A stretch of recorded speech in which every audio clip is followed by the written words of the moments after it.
You are listening to a free version of Majority Report with Sam Seder. To support the show and get another 15 minutes of daily program, go to majority.fm, please.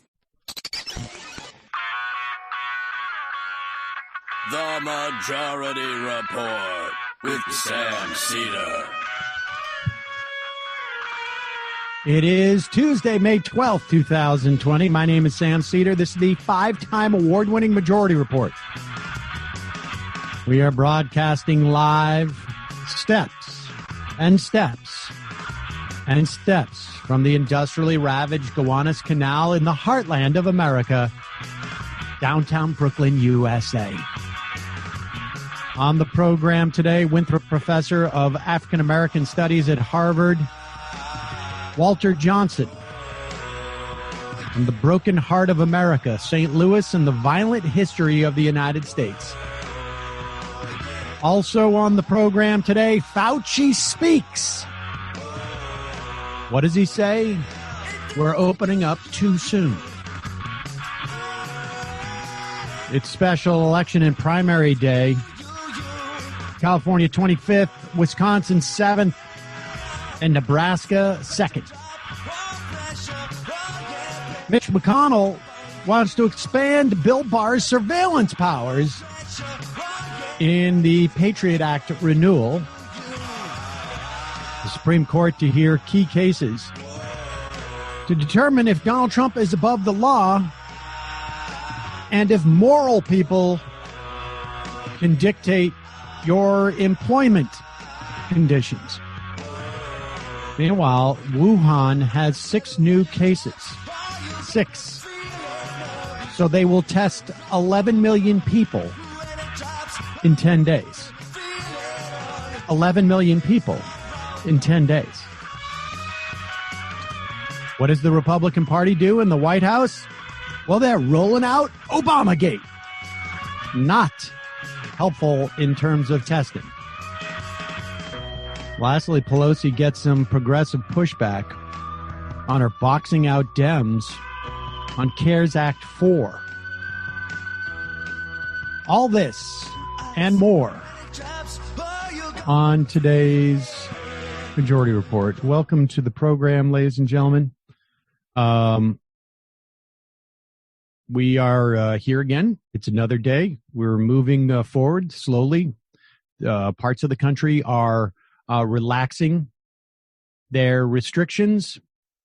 We are seeing infection rates go up in just about every part of the country, except for New York City, where the rate of infection is going down.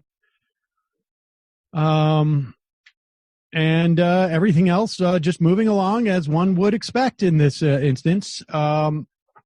Fauci testified to the Senate. In fact, I think he still may be doing so. Is he still testifying?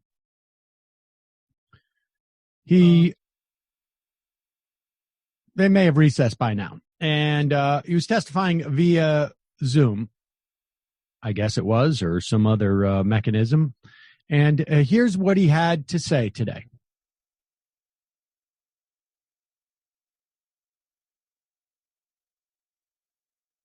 I think we also should pay attention to that states, even if they're doing it at an appropriate pace, which many of them are and will, namely a pace that's commensurate with the dynamics of the outbreak, that they have in place already the capability that when there will be cases, there is no doubt, even under the best of circumstances, when you pull back on mitigation, you will see some cases appear.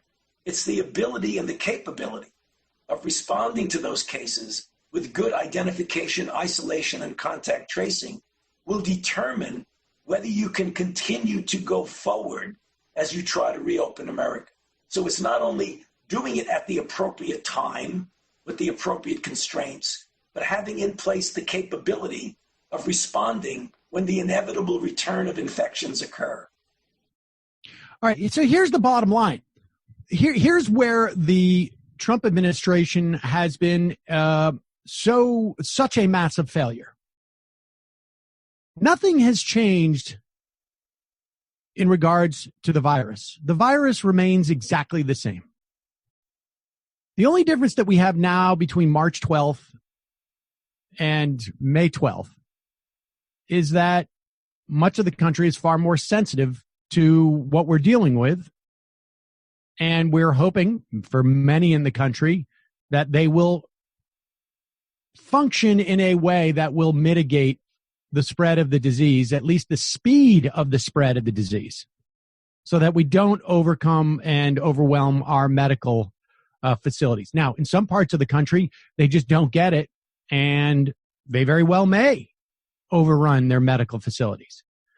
But the problem is that the Trump administration has completely failed to use this time to produce tests, to develop a protocol, to follow a game plan. There was literally a game plan. I think it was like 70 pages. I don't think it was called game plan, but I think it was pretty close. I think it was like what to do in a pandemic that was left them. They threw it out the window, literally. I don't know if they literally threw it out the window. I think they literally just shoved it aside.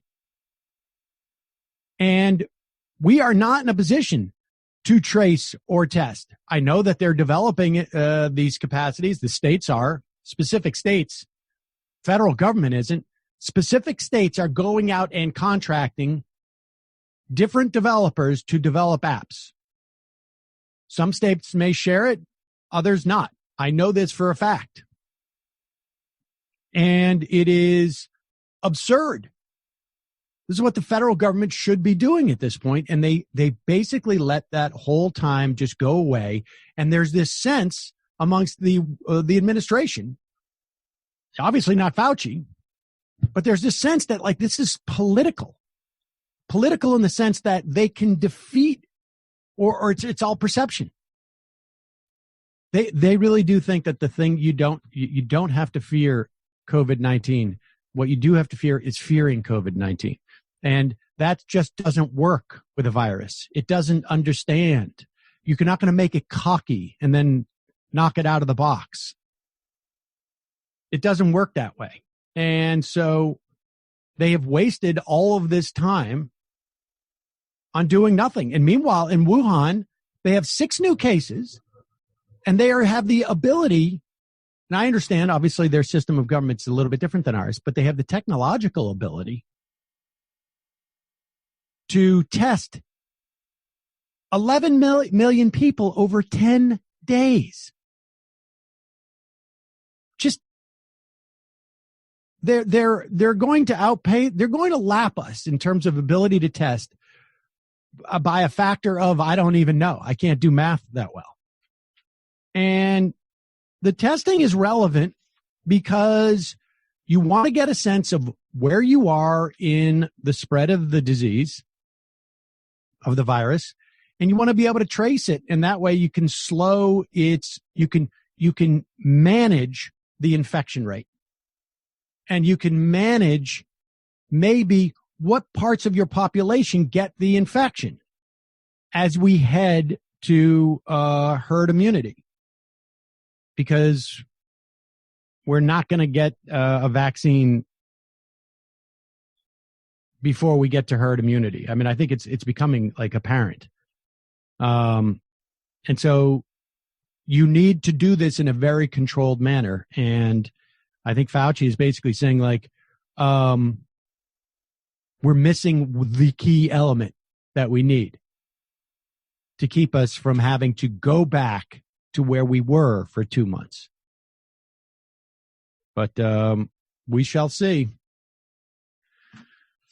I don't know, folks. I did some back of the envelope. I mean, it's just basic numbers. 20%, if you assume 20% infection in New York City, for instance, at about 335,000 cases of infection, you need to have 3 times that until you get close to herd immunity. It took 60 days this time, but now we're down to 2,700 infections per day, and that's about 250 days before we get to 60%. May add another 50 days, to get to 70%, but that presumes, some type of like that type of rate at 2,700. So the rest of the country is going slower, obviously, because it's not quite as dense. So we'll see. This couldn't happen. This offer couldn't be more apropos. One of today's sponsors is BetterHelp. You're giving our audience 10% off their first month when they go to betterhelp.com/Majority Report. BetterHelp gives you access to your own fully licensed and accredited therapist. You can do it over the phone. You can do it over chat. You can do it over video. A lot of therapists, I imagine, have long wait lists. It takes weeks or months before they see you. When you sign up with BetterHelp, they match you with a therapist based on your specific needs. You'll be communicating with them in less than 24 hours. Look, stressful times, difficult times, obviously difficult time to go out and find a therapist. IRL, I can tell you, I've been in therapy off and on for decades. I don't think that should become as a surprise to anybody, but I'm continuing my therapy remotely, and it's helpful. It's helpful. It's very important for me in my situation. And folks are isolated. Nice to have an opportunity to talk to somebody who is a professional. And once BetterHelp connects you with a therapist, if you don't think it's a good fit, they let you switch to a new one at any time for no reason, for no additional charge. They have thousands of licensed therapists from all over the country. They'll have therapists who are trained to deal with specialties, specific needs that you might have. BetterHelp also tends to be more affordable than therapists that you would find through traditional means. You don't have to have insurance to use BetterHelp. They have financial aid options for those who qualify. BetterHelp has given everyone in our audience 10% off your first month when you go to betterhelp.com/Majority Report. That's BetterHelp, HELP.com/Majority Report. Also, this is also very helpful during this time. All our ads are today. What was the name of the book? Well, we got a shipment from Literati. It is the subscription book club. Makes it easy and convenient, particularly in this moment, to find unique and interesting books for your kids. They deliver great stories straight to your doorstep. Literati knows that home deliveries are going to be critical in meeting your needs during this period, and in terms of dealing with educational materials. Reading books together will help create a time of adventure and bonding for your family and has real educational benefits. Kids who read books have better vocabularies. They have longer attention spans. I mean, frankly, that's basically what we're doing. I'm just encouraging Saul to read, and he read his first sort of long book the other night. Stayed up all hours of the night, but I can't even remember the one that we have that he loves from Literati. That is, I don't know. It's a little kid, and he's a knight. Anything that involves swords, Saul is all in on. But each Literati box contains 5 beautiful books based on a theme, contains exclusive original art, and a personalized note to your kid. You only keep your favorites. You send back the rest for free. Comes in a box. Easy to ship it back out. Just leave it on your stoop or and they pick it up and they return it. Reading with Saul has been one of the few things that I've enjoyed during this period of time, to be honest with you. And he is reading those books too. This is a great service. Great way. You're sitting there, you're looking for things for the kids to do. Reading is, this is a good time for that. And for a limited time, go to literati.com/majority for 25% off your first 2 orders. This is their best offer available anywhere. You have to go to it to get it. Literati, LITERATI.com/majority for 25% off your first 2 orders. Literati.com/majority. And lastly, Skillshare. One of our, making it possible to bring you the Majority Report today. And the first 500 people who go to skl.sh/Majority Report 8 are going to get a free premium membership to Skillshare for an entire 2 months. I've talked about Skillshare a lot. I've been using it quite a bit, particularly during this time. It's an online learning community, offers thousands of classes on almost any topic you imagine. All classes are taught by experts in their field. They have classes on drawing. They have classes on painting, photography, video editing, web design, running a small